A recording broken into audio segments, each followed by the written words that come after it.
नमस्कार, खबर उत्तर प्रदेश में आप सभी का स्वागत है। बाहू आपके साथ यशु शुक्ला। रुक करेंगे खबरों का, लेकिन उससे पहले एक नजर सुर्खियों पर।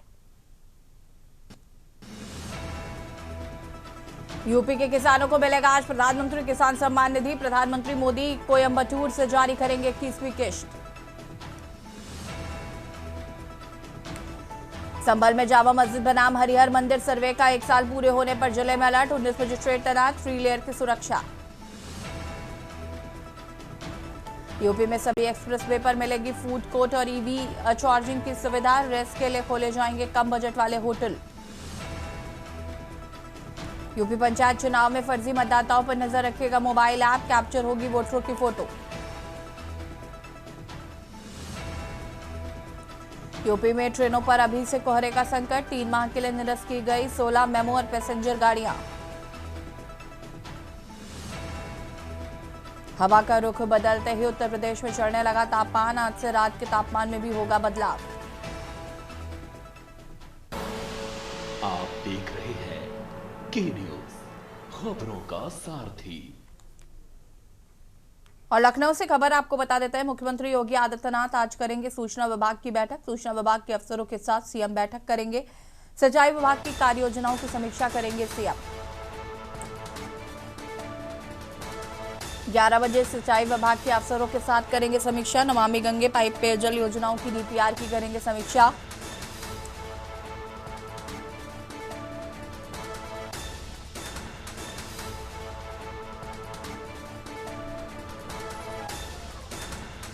ग्यारह 20 पर आवास एवं शहरी नियोजन विभाग की बैठक लेंगे सीएम। कानपुर मेरठ की अवस्थापना कार्य योजनाओं की बैठक करेंगे सीएम। वृंदावन की अवस्थापना एवं कार्य योजनाओं की सीएम करेंगे बैठक।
क्या कुछ जानकारी है इस खबर को लेकर? जी बिल्कुल, जिस प्रकार से उत्तर प्रदेश के मुख्यमंत्री जो है लगातार जो है आज समीक्षा बैठक करेंगे अफसरों के साथ। कह सकते हैं कि 9 सवा 9 बजे से उनके आवास पर जो है अफसरों की आवाजाही देखी जाएगी, जिसमें सबसे पहले अगर देखा जाए सूचना विभाग के अफसर जो है इस बैठक में पहुंचेंगे और अपनी सारी रिपोर्ट जो है मुख्यमंत्री के सामने देंगे। उसी क्रम में देखा जाए सिंचाई विभाग की भी योजनाओं को लेकर के जो है मुख्यमंत्री के द्वारा जो है समीक्षा बैठक की जा रही है। उसमें भी सिंचाई को लेकर के जो है कल पूरी तैयारी सिंचाई विभाग ने की थी, जहां पर उत्तर प्रदेश के कैबिनेट मंत्री स्वतंत्र देव भी मौजूद थे और उनके द्वारा भी प्रपोजल बनाया गया था। उस प्रपोजल को जो है आज मुख्यमंत्री के सामने रखा जाए। करीब 11 बजे जो है अफसरों के साथ ये विभागीय योजनाओं के तहत जो है समीक्षा बैठक की जाएगी। वहीं पर देखा जाए नमामि गंगे पाइपलाइन जो योजना है प्रधानमंत्री की सबसे लोकप्रिय योजना है, इस योजना के अंतर्गत भी कहाँ तक जो है अब तक के किन किन गांवों तक जो है नल जल जो पहुंचाने का जो एक प्रक्रिया है वो कहाँ तक पहुंची। ठीक परेश, शुक्रिया आपका जानकारी साझा करने के लिए। और बता दें सीएम योगी आज करेंगे सूचना विभाग की बैठक। लखनऊ से खबर आपको बता रहे हैं, सूचना विभाग के अफसरों के साथ सीएम करेंगे बैठक। खबर लखनऊ से है, जहां पर उत्तर प्रदेश सिविल सेवा संघ का कार्यालय भवन का निरस्तीकरण राज्य संपत्ति विभाग ने जारी किया है। संघ को शीघ्र कार्यालय छोड़ने का आदेश भी जारी किया गया है। स्वयंसेवी संस्था संघ कार्यालय पर लगभग 39 करोड़ रुपए बकाया। उच्च न्यायालय में स्वयंसेवी संस्था में याचिका को स्वीकार करते हुए राज्य संपत्ति विभाग को मकान खाली करने और पैसा जमा करने का आदेश दिया गया, जिसके बाद संघ के पदाधिकारी में हड़कंप मचाए। संघ कार्यालय राज्य संपत्ति विभाग के डालीबाग स्थित कॉलोनी में बनाया गया था। साल 2012 में यह कार्यालय उत्तर प्रदेश पीसीसी संगठन को दिया गया था, तब से इसका किराया नहीं जमा कराया गया।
राज्य संपत्ति विभाग ने जारी किया निरस्तीकरण आदेश।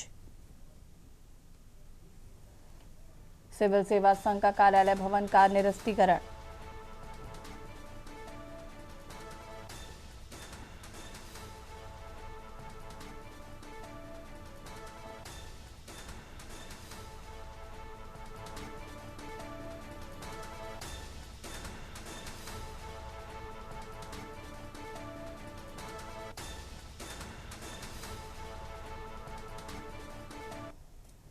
और इसी खबर पर ज्यादा जानकारी के लिए सलाहकार संपादक के बख्शी हमारे साथ जुड़ चुके। के बख्शी, क्या कुछ जानकारी है? हाईकोर्ट से भी सिविल सेवा संघ का कार्यालय को झटका मिला है। सिविल सेवा संघ का कार्यालय भवन के निरस्तीकरण के आदेश दिए गए हैं। देखिए, इसी उत्तर प्रदेश में 2 यूनियन है जो ब्यूरोक्रेसी की होती है, बल्कि 3 है। एक आईपीएस एसोसिएशन है, पीपीएफ एसोसिएशन है और उसके बाद आईएएस एसोसिएशन है और पीसीएस एसोसिएशन है। आईएएस एसोसिएशन का जो कार्यालय है राजभवन कॉलोनी में है और बाकायदे बहुत भव्य कार्यालय बनाया। उसी प्रकार पीसीएस एसोसिएशन कोई कार्यालय नहीं था, तो पीसीएस 2012 में एक कार्यालय अखिलेश जब मुख्यमंत्री थे तो उन्होंने डालीबाग में दिया था। कार्यालय तो हो गया, वहां पे कार्यालय बन भी गया, लेकिन जब से कार्यालय का आवंटन हुआ तब से एसोसिएशन ने एक भी पैसे का पेमेंट नहीं किया, जिसके से करीब 38 करोड़ 7 लाख कुछ मतलब लगभग 39 करोड़ रुपए का बकाया हो गया जी। तो इसके लिए एक जो जिसके लिए हम सुप्रीम कोर्ट गया था, एक संसदीय संस्था है और उस संसदीय संस्था ने हाई कोर्ट में एक जनहित याचिका दायर की कि सब एसोसिएशन का कार्यालय जो है यहाँ पे खुला हुआ है, लेकिन अभी तक किराया नहीं दिया है। कई नोटिस देने के बाद भी इसका किराया नहीं दिया गया। अंततः हाई कोर्ट ने आदेश, उच्च न्यायालय हाई कोर्ट खंडपीठ लखनऊ ने आदेश दिया कि इनका जो है बकाया किराया वसूला जाए और इनका निश्चितीकरण कर दिया जाए। इसके तहत राज्य संपत्ति विभाग ने निश्चितीकरण के आदेश जारी कर दिए और ये कहा कि किराया तत्काल जमा करें और मकान खाली करें। फिलहाल ये संकट हो गया है पीसीएस के कार्यालय न होने की वजह से, तो इतना पैसा देगा कौन। अभी तक की स्थिति यह है कि जितने भी संपत्ति अधिकारी होते थे पीसीएस के ही होते, चाहे बाद में प्रमोटर को आईएएस हो जाए तो उसको कोई ध्यान नहीं देता था। लेकिन ये चूंकि हाईकोर्ट का मामला है इसलिए भी पीसीएस संकट पैदा हो गया है। अब वो पैसा पीसीएस सरकार कैसे वसूली, क्या नीति अपनाएगी, आगे आने वाला समय तय करेगा। शुक्रिया आपका जानकारी साझा करने के लिए के बख्शी। और बता दें आपको कि सिविल सेवा संघ का कार्यालय भवन का निरस्तीकरण, राज्य संपत्ति विभाग ने जारी किया निरस्तीकरण आदेश।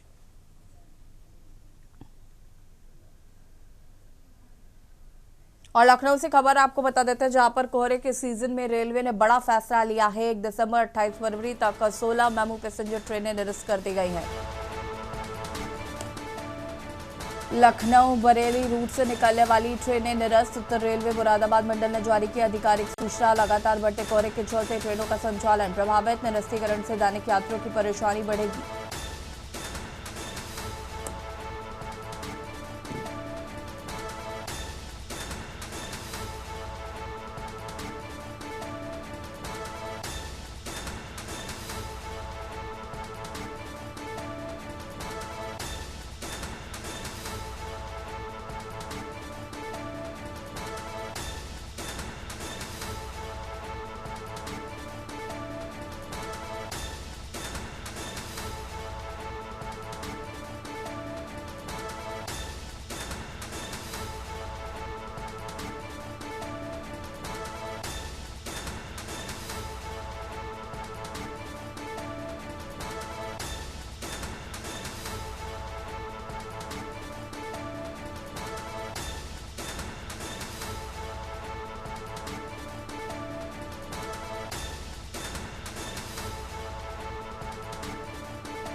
कोहरे के सीजन में रेलवे ने लिया बड़ा फैसला।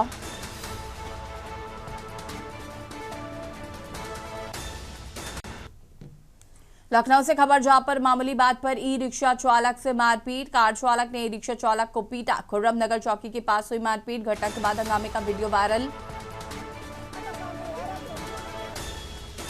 कार चालक ने ई रिक्शा चालक को पीटा।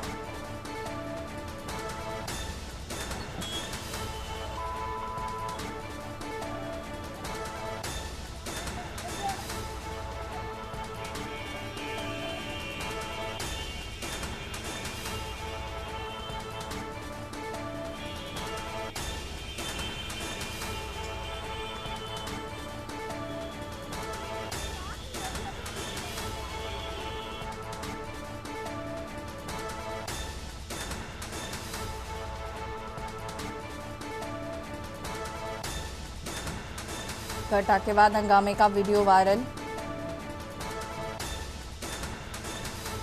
मामूली बात पर ई रिक्शा चालक से हुए मारपीट।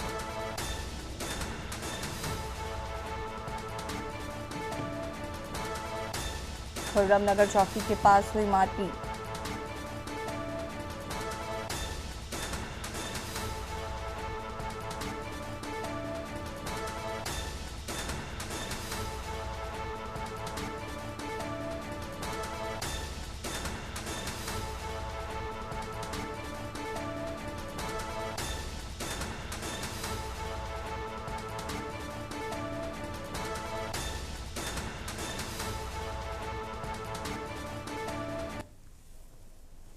राजधानी लखनऊ के ठाकुरगंज क्षेत्र के कैंपर रोड स्थित शिवा रेजिडेंसी में शादी में गए परिवार के बंद घर को चोरों ने निशाना बनाया है। चोर सोने चांदी के जेवर और नकदी, लैपटॉप, 45 इंच का एलईडी टीवी, पीतल के बर्तन समेत लाखों का सामान समेट ले गए। वारदात सीसीटीवी कैमरे में कैद हुई, जिसमें 2 शातिर चोर मुख्य दरवाजे तोड़ते हुए दिख रहे हैं। सूचना पर पहुंची पुलिस फुटेज के आधार पर आरोपियों की तलाश में जुट गई है।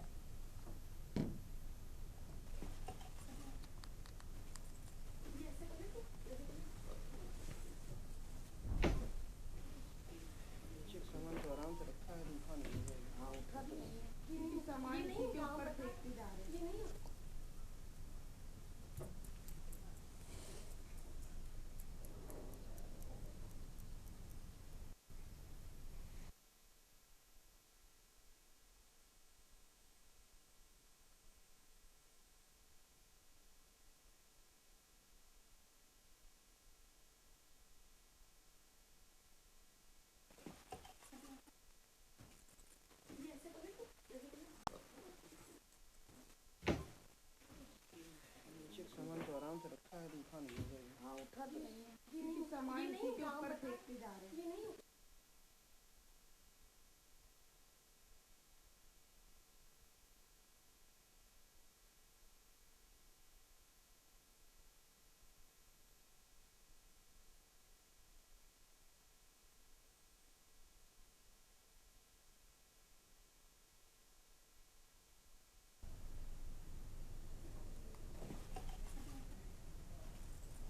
और यहाँ रुकेंगे छोटे से ब्रेक के लिए, जो हाजिर होते हैं। आप देख रहे हैं के न्यूज, खबरों का सारथी। ब्रेक के बाद एक बार फिर से आप सभी का स्वागत है। खबर बलिया से, जहां पर सपा सांसद सनातन पांडे ने कहा कि 2027 के विधानसभा चुनाव में ईंट से ईंट का जवाब दिया जाएगा और अगर आवश्यकता पड़ी तो जान देने और जान लेने का भी काम किया करेंगे। 2024 के लोकसभा चुनाव में भी मैंने कलेक्टर को चेतावनी दी थी। बलिया लोकसभा से समाजवादी पार्टी के सांसद सनातन पांडे ने कहा कि हम समाजवादी पार्टी के सांसद हैं। बलिया ने हमेशा अलोकतांत्रिक व्यवस्थाओं का विरोध किया।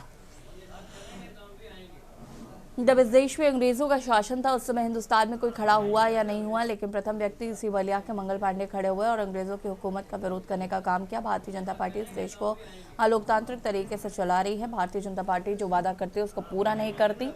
हमारे देश की सीमाएं सुरक्षित नहीं है और आज जो चुनाव हो रहे हैं, हमारा चुनाव आयोग वो भारतीय जनता पार्टी की टीम बी बना हुआ है। इसलिए बिहार में चुनाव हुआ जो कि 10,000 रुपये महिलाओं को दिए गए, वो 3 नवंबर तक दिए गए, जबकि आचार संहिता पहले लागू हो चुकी थी। चुनाव के समय किसी को रुपया देना वोट की चोरी होती है। उन्होंने रुपया देकर पहले तो SIR से वोटों की चोरी की, उसके बाद भी बात नहीं बनी, तब महिलाओं को 10,000 रुपये पकड़ाकर वोट की चोरी की, जो कि अलोकतांत्रिक है।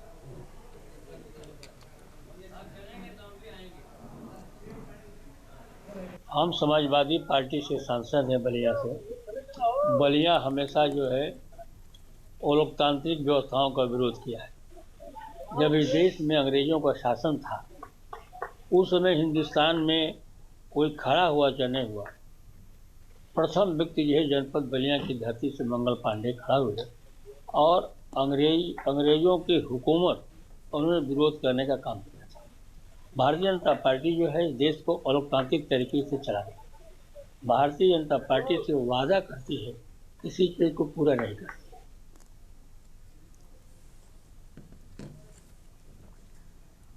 सीतापुर से खबर, जहां पर बाइक सवार दंपति को ट्रॉली ने टक्कर मार दी। घायल पति की अस्पताल ले जाते समय मौत हो गई। गंभीर रूप से घायल पत्नी को हायर सेंटर रेफर किया गया है। सीतापुर से वापस वजीर नगर जा रहे थे दंपति। रामकोट थाना क्षेत्र के चीनी मिल के पास हुआ हादसा। घायल पति की अस्पताल ले जाते वक्त हुई मौत। घायल पत्नी को हायर सेंटर रेफर किया गया है।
घायल पति की अस्पताल ले जाते वक्त हुई मौत।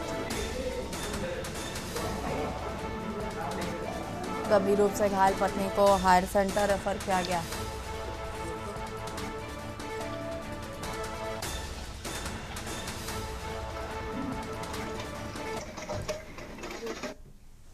एटा में पुलिस टीम पर हमला, 2 लोग घायल। देर रात झगड़े की सूचना पर पहुंची डायल 112। डायल 112 पुलिस पर किया गया पथराव, 2 पुलिसकर्मी घायल। मौके पर भारी फोर्स तैनात की गई तो पक्षों की मारपीट की सूचना पर पहुंची थी डायल 112। 112 वाहन संख्या 5586 के शीशे टूटे। ज्वाला के एसडी प्रेमपाल, पुलिसकर्मी पंकज घायल। सूचना मिलते क्षेत्र अधिकारी अलीगंज मौके पर पहुंचे। हमलावरों की गिरफ्तारी के लिए सर्च ऑपरेशन जारी। अलीगंज थाना क्षेत्र के नगला चमन का यह पूरा मामला बताया जा रहा है।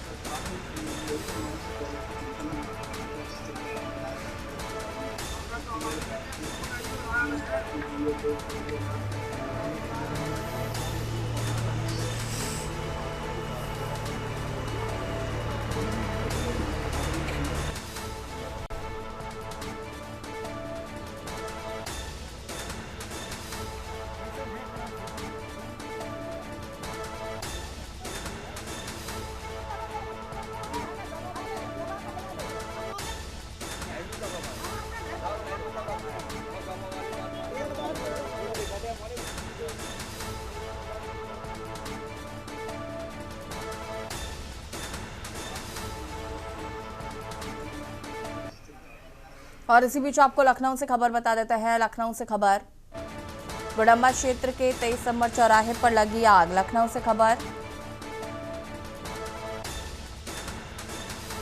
दुकानों में लगी आग से मचा हड़कंप। दमकल टीम ने पहुंचकर आग पर काबू पाया। दुकानों का सामान जलकर हुआ राख। स्थानीय लोगों ने दमकल को दी सूचना।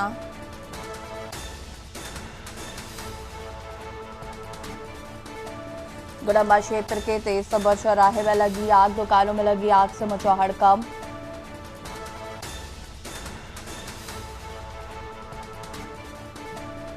दमकल टीम ने पहुंचकर आग पर काबू पाया।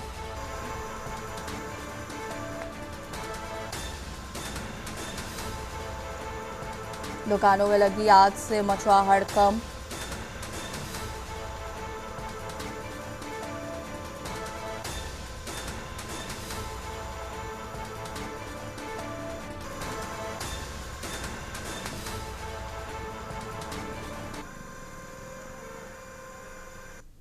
और खबर उत्तर प्रदेश में फिलहाल आता है। देखते रहिए न्यूज़ एरिया। नमस्कार।